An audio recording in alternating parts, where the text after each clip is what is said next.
Exactly when the ball began, Layla would have found it hard to say. Perhaps her first real partner was the cab. It did not matter that she shared the cab with the Sheridan girls and their brother. She sat back in her own little corner of it, and the bolster on which her hand rested felt like the sleeve of an unknown young man's dress suit, and away they bowled, past waltzing lampposts and houses and fences and trees.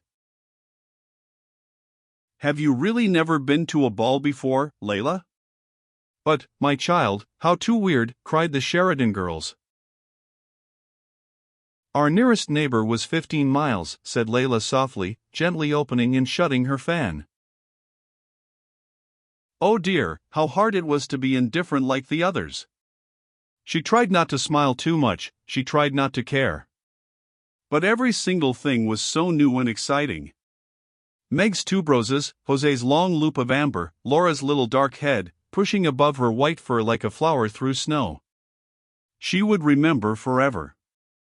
It even gave her a pang to see her cousin Laurie throw away the wisps of tissue paper he pulled from the fastenings of his new gloves. She would like to have kept those wisps as a keepsake, as a remembrance. Laurie leaned forward and put his hand on Laura's knee. Look here, darling, he said. The 3rd and the 9th as usual. Twig? Oh, how marvelous to have a brother. In her excitement, Layla felt that if there had been time, if it hadn't been impossible, she couldn't have helped crying because she was an only child, and no brother had ever said twig to her, no sister would ever say, as Meg said to Jose that moment, I've never known your hair go up more successfully than it has tonight. But, of course, there was no time. They were at the drill hall already, there were cabs in front of them and cabs behind.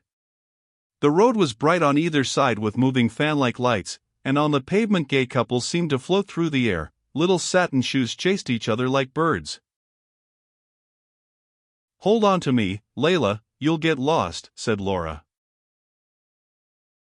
Come on, girls, let's make a dash for it, said Laurie. Layla put 2 fingers on Laura's pink velvet cloak, and they were somehow lifted past the big golden lantern, carried along the passage, and pushed into the little room marked ladies.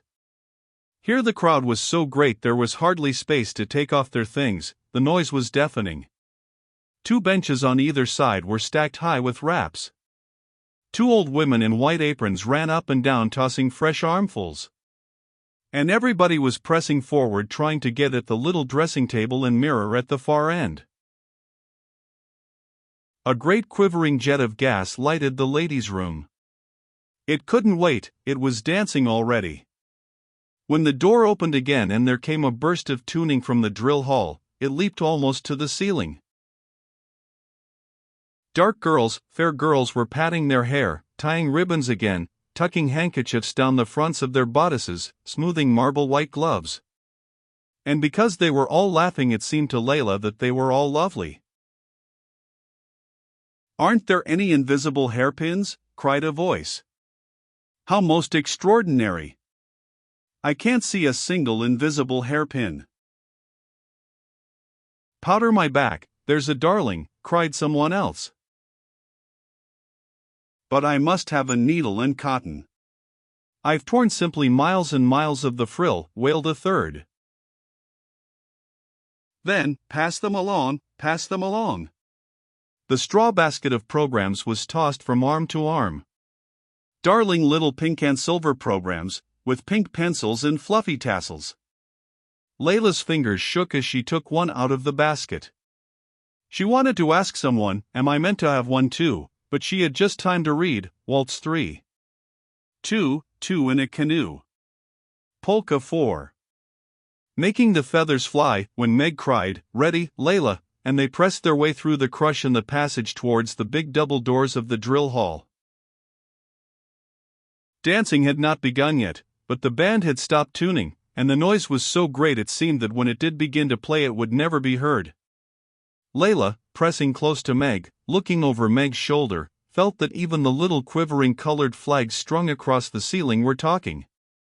She quite forgot to be shy, she forgot how in the middle of dressing she had sat down on the bed with one shoe off and one shoe on and begged her mother to ring up her cousins and say she couldn't go after all. And the rush of longing she had had to be sitting on the veranda of their forsaken up-country home, listening to the baby owls crying more pork in the moonlight, was changed to a rush of joy so sweet that it was hard to bear alone. She clutched her fan, and, gazing at the gleaming, golden floor, the azaleas, the lanterns, the stage at one end with its red carpet and gilt chairs and the band in a corner, she thought breathlessly, how heavenly, how simply heavenly. All the girls stood grouped together at one side of the doors, the men at the other, and the chaperones in dark dresses, smiling rather foolishly, walked with little careful steps over the polished floor towards the stage. "This is my little country cousin Layla. Be nice to her. Find her partners, she's under my wing," said Meg, going up to one girl after another. Strange faces smiled at Layla sweetly, vaguely. Strange voices answered, "Of course, my dear." But Layla felt the girls didn't really see her. They were looking towards the men. Why didn't the men begin? What were they waiting for? There they stood, smoothing their gloves, patting their glossy hair and smiling among themselves. Then, quite suddenly, as if they had only just made up their minds that that was what they had to do, the men came gliding over the parquet. There was a joyful flutter among the girls. A tall, fair man flew up to Meg, seized her program, scribbled something. Meg passed him on to Layla. "May I have the pleasure?" He ducked and smiled. There came a dark man wearing an eyeglass, then Cousin Laurie with a friend, and Laura with a little freckled fellow whose tie was crooked. Then quite an old man, fat, with a big bald patch on his head, took her program and murmured, "Let me see, let me see." And he was a long time comparing his program, which looked black with names, with hers. It seemed to give him so much trouble that Layla was ashamed. "Oh, please don't bother," she said eagerly. But instead of replying, the fat man wrote something, glanced at her again. "Do I remember this bright little face?" he said softly. "Is it known to me of yore?"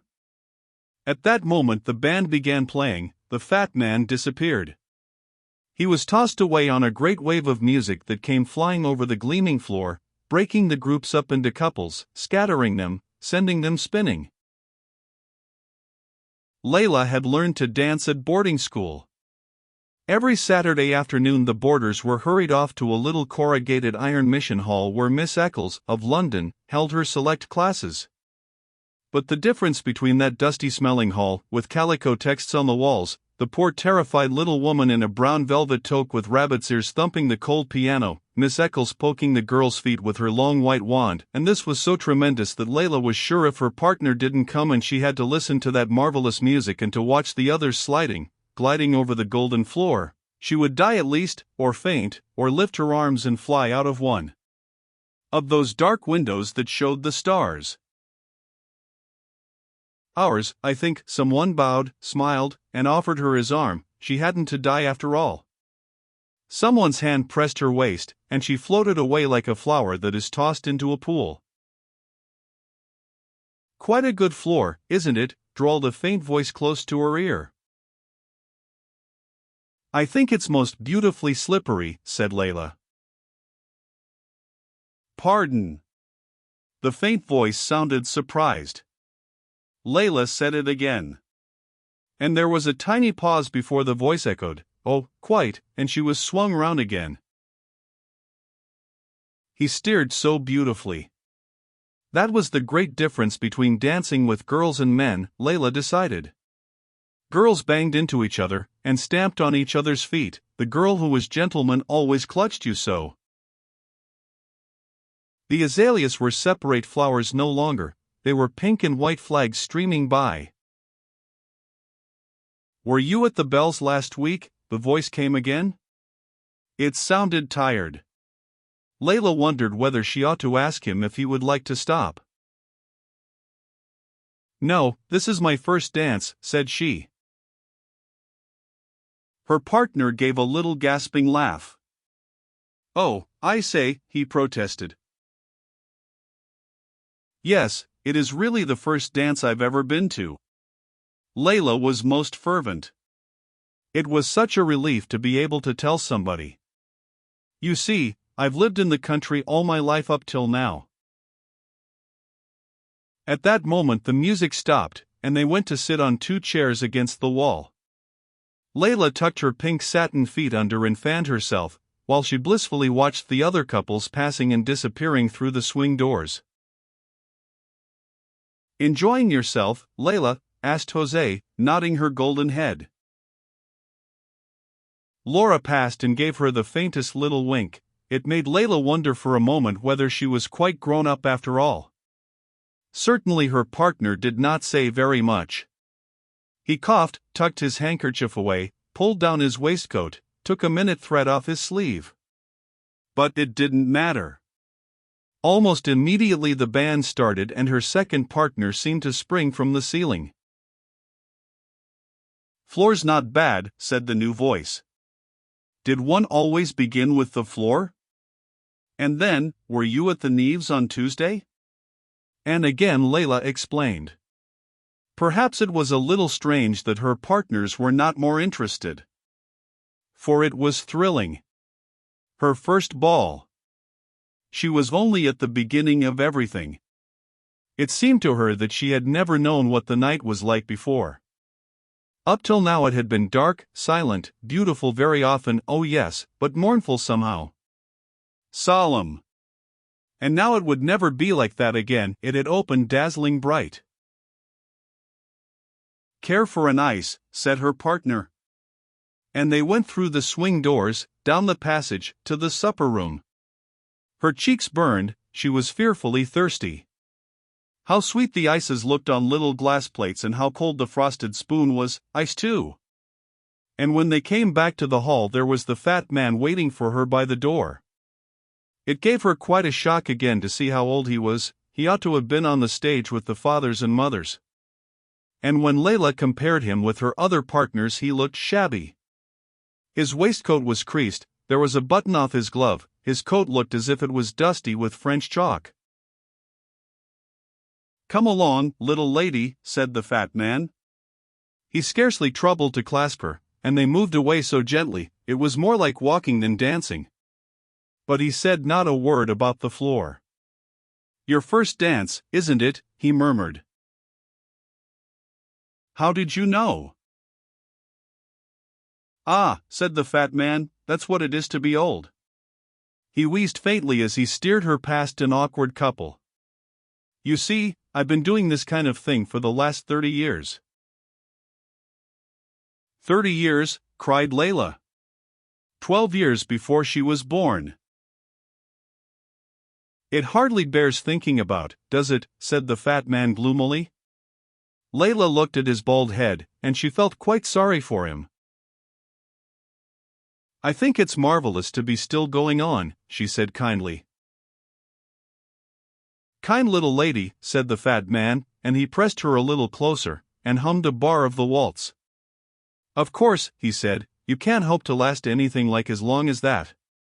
No, said the fat man, long before that you'll be sitting up there on the stage, looking on, in your nice black velvet.